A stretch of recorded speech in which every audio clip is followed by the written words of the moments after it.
just look at the radar chart to see where these showers were. This is the weather front that's brought them, an area of low pressure. There was a batch first thing, well, sort of into the late part of the morning into the afternoon, and then a bit of a break, and then we had this next line of them, and these have been extremely heavy and they haven't quite cleared away, so they are heading northeastward. So places like Cambridge and now Suffolk affected, and they're heading into Norfolk. But once those have cleared, it does look as though it'll become largely dry, so these showers becoming more scattered, less frequent, and in fact much of the night looks like it will stay dry with some clear spells developing. The chance of a few mist patches around as well, but not particularly chilly. Our temperatures for most of us should stay in double figures with a light southwesterly wind.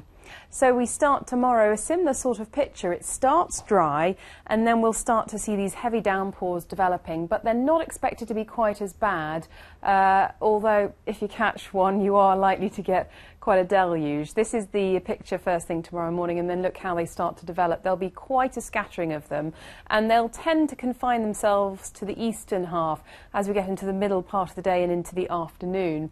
So temperature wise we're looking at highs of between 17 and 19 degrees, but if we track these showers, certainly parts of Essex and Suffolk still affected on that coastline. Many places actually becoming largely dry by the end of the day, and actually the chance of some sunshine coming out, because much of the day does look as though it will stay rather gloomy and rather cloudy.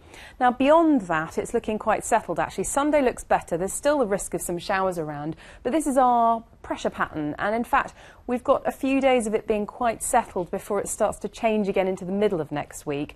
So Sunday actually for many of us looks mainly dry with some sunny spells.